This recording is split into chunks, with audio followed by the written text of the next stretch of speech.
आहों से पत्थर पिघलेगा, आहों से पत्थर पिघलेगा, इस धोखे में मत रहना। कोई आकर आंसू पोंछेगा, इस धोखे में मत रहना। इस भारत के जर्रे जर्रे में, इस भारत के जर्रे जर्रे में अपना हिस्सा है। कोई बुला बुला के देगा, इस धोखे में मत रहना। ये जो हमारा हक अधिकार है, ये कोई भीख नहीं है। हम किसी से भीख नहीं मांग रहे हैं।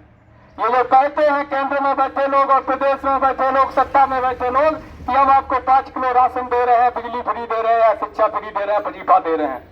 अरे साहब, ये हमारे पैसे से हमको दे रहे हैं, ये हमें नहीं चला रहे हैं, ये हमारे पैसे से चल रहे हैं।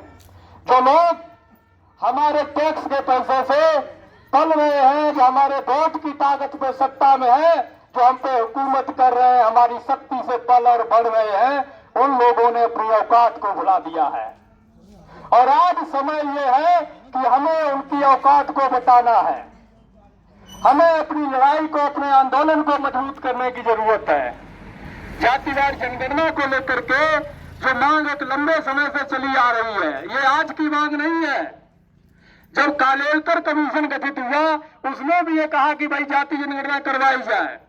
मंडल कमीशन बनता है 1978 में, तो वो भी कोट करता है कि सब जातियों की गिनती करवाइए। आप ये सोचिए कि सरकार कुत्ता, बिल्ली, गधा, घोड़ा, सुअर, पेड़ पौधा सबको गिनती है, सबको गिनती है, और ओबीसी और सवर्णों को नहीं गिनती है, पिछड़ों को और अगड़ों को नहीं गिनती है।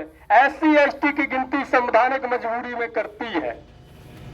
मैं एक सवाल पूछता हूं आपसे कि अगर आपके यहाँ कोई कार्यक्रम है, कोई शादी हुआ, कोई फंक्शन है, आप दावत रख रहे हैं, तो आप मुझे बता सकते हैं कि बगैर आंकड़ों के, बगैर जानकारी के आप दावत कर सकते हैं क्या?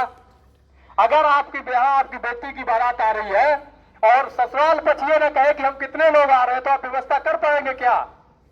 कर पाएंगे? जब आप इतनी छोटी सी व्यवस्था बिना आंकड़े के नहीं कर पा रहे हैं, तो 130-35 करोड़ की जनसंख्या वाले देश में ये केंद्र में बैठे हुए महाठग जो लोग हैं, वो कैसे हमारे हक अधिकार के लिए फंड रिलीज करेंगे? कैसे ये तय करेंगे कि हमें कितना मिलना चाहिए और उन्हें कितना मिलना चाहिए? देश की 90% आबादी हमारी है, लेकिन 10% चंद मुट्ठी भर लोग, 10% भी नहीं, 7.5% जनसंख्या है, पूरे 90% संसाधनों पर कब्जा किए बैठे हैं। कहाँ है हमारा हक? कहाँ है आरक्षण? कहाँ है हमारी जमीन? कहाँ है हमारे जंगल? जो हमारी संपत्ति है, जो हमारा हिस्सा है, वो कहाँ है? आपको पता है? इस देश में किसी भी शहर में आप चले जाइए, बड़ी बड़ी कॉलोनियां किनकी हैं? बड़े बड़े हॉस्पिटल किनके हैं? बड़े बड़े स्कूल किनके हैं? पेट्रोल पंप किनके हैं? बड़ी बड़ी फैक्ट्रियों के मालिक कौन लोग हैं? बड़े बड़े ठेके किनके पास हैं? जानते हैं आप? इस देश में जो बिल्डिंगें खड़ी हैं, जो फैक्ट्रियां खड़ी हैं, वो बनाई किन लोगों ने है? किन लोगों ने उसमें मजदूरी की है? हमने, हमारे लोगों ने। लेकिन राज कौन कर रहा है? माल कौन उड़ा रहा है? हमारा शोषण कौन कर रहा है? वो लोग, जो चंद मुट्ठी भर लोग हैं। हमें यह समझने की जरूरत है कि जब तक जातिवार जनगणना नहीं होगी, जब तक आंकड़े नहीं आएंगे, ये पता नहीं चल पाएगा कि किसकी कितनी संख्या है, किसका कितना हिस्सा है, कौन कितनी जमीनों पर कब्जा किए बैठा है, कौन कितनी नौकरियों पर कब्जा किए बैठा है, कौन कितने व्यवसाय पर कब्जा किए बैठा है, किस समाज के लोग अपर क्लास की नौकरियों में है और किस समाज के लोग चपरासी बने हुए हैं।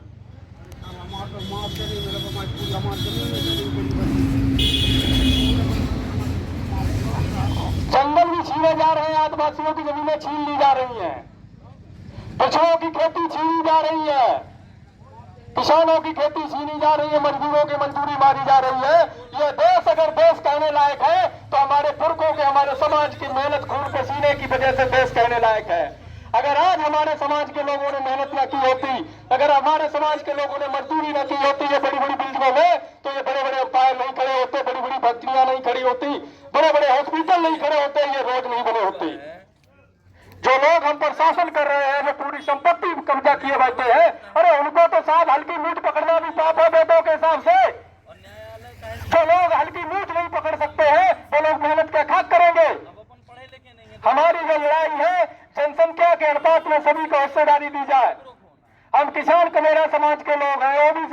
लोग हम किसी की बेईमानी हकमारी नहीं चाहते। हम ये कहते हैं सरकार से कि साहब गिनती करा लो, गिनती करा लो और जिसका जितना बनता है उसका उतना ईमानदारी से दे दो। अगर हमने बेईमानी की है हम छोड़ने को तैयार हैं, और अगर दूसरों ने बेईमानी की है तो इससे या तो आप छुड़ा के हमें दो, नहीं तो कैसे छुड़ाना है ये हम अच्छे से जानते हैं। दुनिया में किसानों ने, मजदूरों ने बहुत बड़ी बड़ी क्रांतियां की हैं, और दुर्भाग्य हमारे देश भारत का कि आज हम पीछे हैं। हमारा समाज क्रांति करने में पीछे है, अपने अधिकार की बात करने में पीछे है। हम डरते हैं, हम डरते हैं चंद मुट्ठी भर लोगों से। अरे हम चैलेंज करते हैं बड़े चौराहे पर हर जगह कि दम है तो आओ करो मुकाबला, जैसे तुम करना चाहते हो। मेहनत से मुकाबला करना है तो मेहनत से मुकाबला करो, लाठी से मुकाबला करना है तो लाठी से मुकाबला करो, गोली से करना है तो गोली से करो। मैं अमृत सिंह विद्रोही मेरा नाम है, और मैं इस बात को चैलेंज के साथ हर जगह कहता हूं। और अगर तुम्हें लगता है कि मैं झूठ कहता हूं तो जाति जनगणना करा लो, जनसंख्या के हिसाब से गिनती करा लो, किस जाति की कितनी संख्या है। आपको पता है हमारे समाज के महिला और पुरुष, अपर क्लास के महिला और पुरुषों से 10 साल पहले मर जाते हैं। क्यों मर जाते हैं? क्योंकि हमें उस तरीके का माहौल नहीं मिलता, उस तरीके का खान पान नहीं मिलता, उस तरह की व्यवस्था नहीं मिलती। हम 10 साल पहले मर जाते हैं और वो लोग 10 साल ज्यादा जीते हैं। हमें इससे तकलीफ नहीं 10 साल ज्यादा जीते हैं, हमारा कष्ट ये है कि हमारे लोग 10 साल पहले क्यों मर जाए, 10 साल जल्दी क्यों मर जाए। हम भी इंसान है, जानवर नहीं है, हमें भी जीने का बराबर हक है, और हम सिर्फ अपना वही हक मांग रहे हैं। मंडल कमीशन ने 40 सिफारिशें की है, उसमें से एक सिफारिश लागू हुई है जो 27% नौकरियों में, केंद्रीय नौकरियों में। अभी आपके मध्य प्रदेश में तो 14% ही है। वो मामा बैठा हुआ है, वो कहता है कि हम तो मामा है, सब हमारे भांजा भांजी है। और इतना बड़ा अन्याय अत्याचारी है वो कंस मामा, जो आपको आरक्षण सब जगह बढ़ गया है, छत्तीसगढ़ में बढ़ गया, झारखंड में बढ़ गया, लेकिन उस कंस ने 14% से बढ़ाकर 27% नहीं किया आपका। ओबीसी समाज का जो विभीषण है ये समझना पड़ेगा आपको। जब तक आप खुल के अपने सांसदों, विधायकों, मंत्रियों, नेताओं से सवाल नहीं करेंगे कि साहब हमारा हिस्सा कहाँ है, हमारे बच्चों का भविष्य कहाँ है, हमारी नौकरियां कहाँ है, हमारे जल जंगल जमीन कहाँ है, हमारी संपत्ति कहाँ है, तब तक ये लोग आपका वोट लेते रहेंगे, आपको लूटते रहेंगे। चुनाव आएगा, आपके पैर पकड़ेंगे, और चुनाव निकल जाएगा तो जूता उठा के आपके सर पे मारेंगे। यही करते हैं कि नहीं करते हैं? कारण क्या है कि हम इनसे सवाल नहीं करते। क्यों नहीं करते? इसलिए नहीं करते कि या तो वो हमारी जाति का है, या वो हमारे रिश्ते में है, या फिर वो आकर के हमारे घर पे चाय पीने आ गया तो हम उसके दंडवत होंगे। अरे अब तो विधायक जी हमारे दरवाजे आए हैं, 1 साल तक सीना चौड़ा करके घूमेंगे पूरे क्षेत्र में। तुम्हें पता है परसों विधायक जी आए थे हमारे घर बैठे चाय पिए।